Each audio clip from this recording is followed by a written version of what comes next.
বলছে, পূজারি তোমার প্রসাদ খেয়ে কি মনে হচ্ছে জানো? কি? আমার মনে হচ্ছে আমার স্ত্রী, আমার কন্যা পুত্র, তারা সবাই বলছিল বাবা তুমি তো বৃন্দাবনে যাচ্ছ, যদি বৃন্দাবনে গিয়ে কৃষ্ণ পাও তাহলে বলো, যেদিন আমাদের খাঁচার বাকি উড়ে গিয়ে ভব নদীর কূলে গিয়ে দাঁড়াবে, কৃষ্ণ যেন ভব নদী পার করে দেয়। হে ঠাকুর,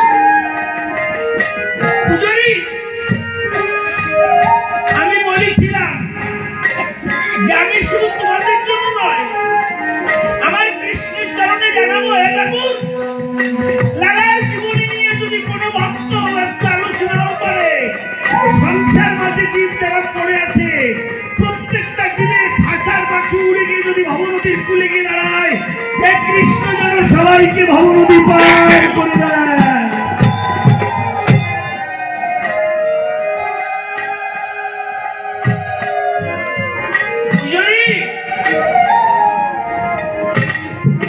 আমি সবার জন্য যে কৃষ্ণকে বলবো,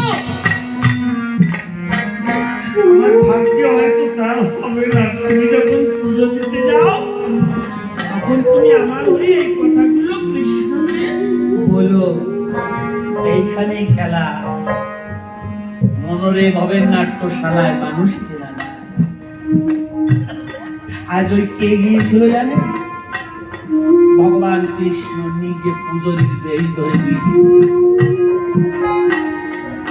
আর যে পূজারী প্রত্যেকদিন প্রসাদ দেয় সেই পূজারী দেখলো এখন তো বৃষ্টি নাই, এইবার লালাকে খুঁজতে যাই। এইবার যে মন্দিরে আসল পূজারী উনি বেরোইছে, লালাকে গিয়ে বলছে কিরে তুই তো ভক্ত, খালি ঠান্ডা হয়ে আকাশ মেঘেচ্ছন্ন বৃষ্টি কি বুঝতে পারিস? এবার চল খেয়ে। লালা বলছে অপূজারী বৃন্দাবনে প্রসাদ তো একবারই দুপুরে তুমি আমাকে দাও, আজ দুবার দিতে এসছো কেন? পূজারী বলছি না তো দুবার দিতে আসবো কেন, এইমাত্র আমি এলাম। না একটু আগে যে আমাকে খাইয়েছে সে থালাটা নিতে পারেনি, ওইখানে আছে। মানে মন্দিরের পূজারী আসছে আর আমার অনাদি আদি গোবিন্দ কৃষ্ণ পূজারীর বেশে ভক্তকে খেতে দিতে এসেছিল।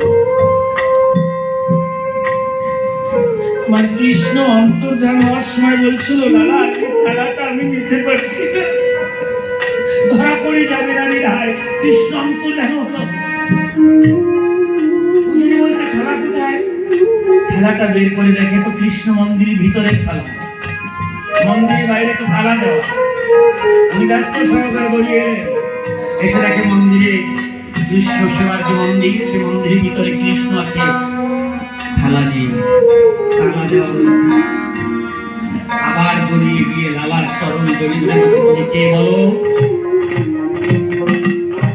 সারাটা জীবন আমার পূর্বপুরুষ এই মন্দিরে পুরোহিত করে এসেছি, সেবা যত্ন করে এসেছি, নদীর কৃষ্ণের সঙ্গে দর্শন হয় না।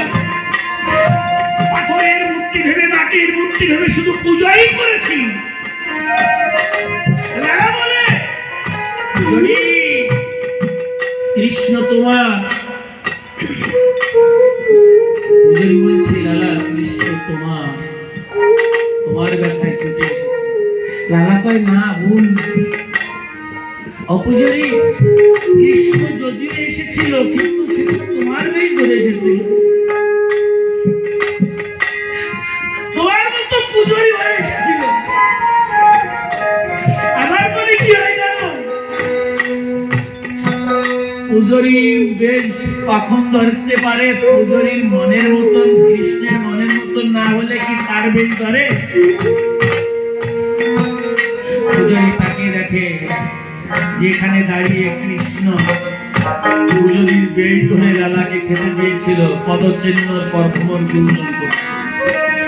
তাই পূজারি ডেকে বলছে লালা তাকিয়ে দেখো, আমার মনে এখানে আমার বেশে যে এসেছিল সে দাঁড়ানো ছিল কৃষ্ণ, তার চরণের ধুলি কণার মাঝে ভ্রমর ভুমরি গুনগুন করছে।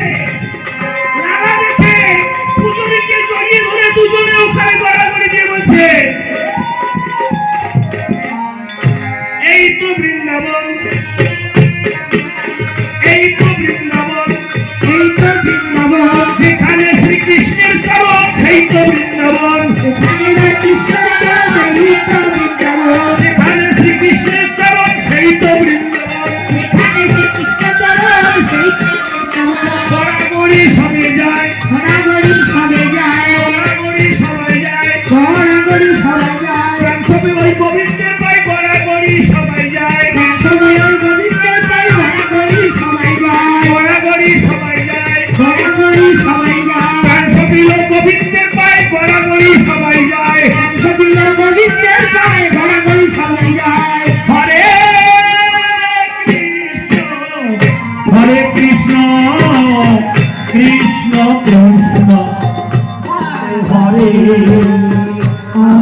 কৃষ্ণ